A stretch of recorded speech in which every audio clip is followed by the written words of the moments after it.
સચિન વિસ્તારમાં ચપ્પુની અણીએ લૂંટનો બનાવ. હોજીવાલા પાસે યુવકને માર મારી 2500 રૂપિયાની લૂંટ. પોલીસે એક બાળ કિશોર સહિત 3 લૂંટારૂઓને ઝડપી પાડ્યા. લૂંટમાં ગયેલા રૂપિયા અને હથિયાર પણ કબજે કરવામાં આવ્યા. લૂંટારૂ રૂપેશ અને કલ્પેશ અગાઉ પણ 7 જેટલા ગુનામાં ઝડપાઈ ચૂક્યા છે. ભાવિક પટેલ, સુરત.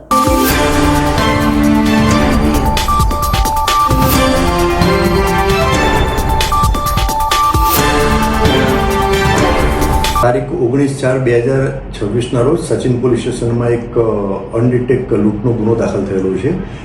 આ ગુનાની વિગત એવી છે કે ફરિયાદી શ્રી તારીખ 19/4/2026 રોજ લગભગ રાત્રિના 7:30 વાગે મજૂરી કામ કરી અને એના ઘર તરફ હોજીવાલા ઇન્ડસ્ટ્રીયલ એસ્ટેટ વિસ્તારમાંથી પસાર થઈ રહ્યા હતા.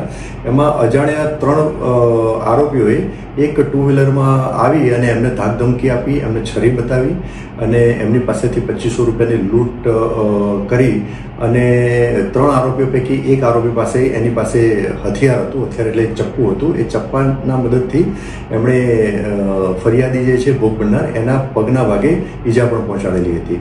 આ ગુનો જે તે વખતે દાખલ થયો અનડિટેક હતો. સ્થાનિક પોલીસ સ્ટેશને ગુનાની ગંભીરતાને ધ્યાનમાં લઈ તાત્કાલિક અલગ અલગ ટીમો બનાવી અને ફિલ્ડમાં એમના જે સોર્સ હતા હ્યુમન ઇન્ટેલિજન્સ અને ટેકનિકલ સર્વેલન્સ અને આધારે સ્પેસિફિક બાતમી મેળવી અને બાતમી આધારે આ ગુનામાં જે 3 સંડોવાયેલા ઈસમોને લઈ આવેલા હતા અને 3 સંડોવાયેલ ઈસમોની પ્રાથમિક પૂછપરછ કરતાં એમને ગુનાની કબૂલાત કરેલી છે. આ 3 ઈસમો પૈકી 2 ઈસમો મેજર છે અને એક ત્રીજો ઈસમ જે છે એ કાયદાના સંઘર્ષમાં આવેલ કિશોર છે.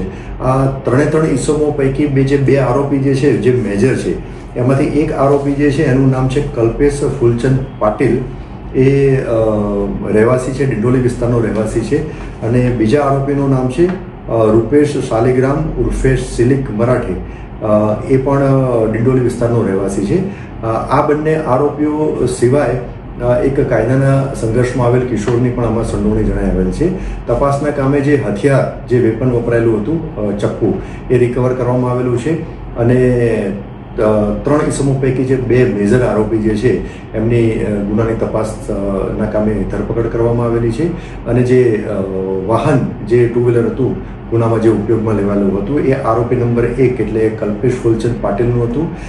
એ મોપેડ એક્સેસ પણ તપાસ દરમિયાન કબજે કરવામાં આવેલું છે. આ જે 2 મેઇન જે મેજર બંને આરોપી જે છે એ બંને આરોપીઓનો ગુનાહિત ઇતિહાસ પણ છે. એટલે કે કલ્પેશ ફૂલચંદ પાટીલના વિરુદ્ધમાં ડિંડોલી પોલીસ સ્ટેશનમાં શરીર સંબંધી ગુનો દાખલ થયેલો છે અને તેના સિવાય જે રૂપેશ શાલિગ્રામ ઉર્ફે સિલિક મરાઠે એ ખૂબ જ રીઢો આરોપી છે. એમના વિરુદ્ધમાં ડિંડોલી પોલીસ સ્ટેશનમાં અલગ અલગ 7 ગુના દાખલ થયેલા છે.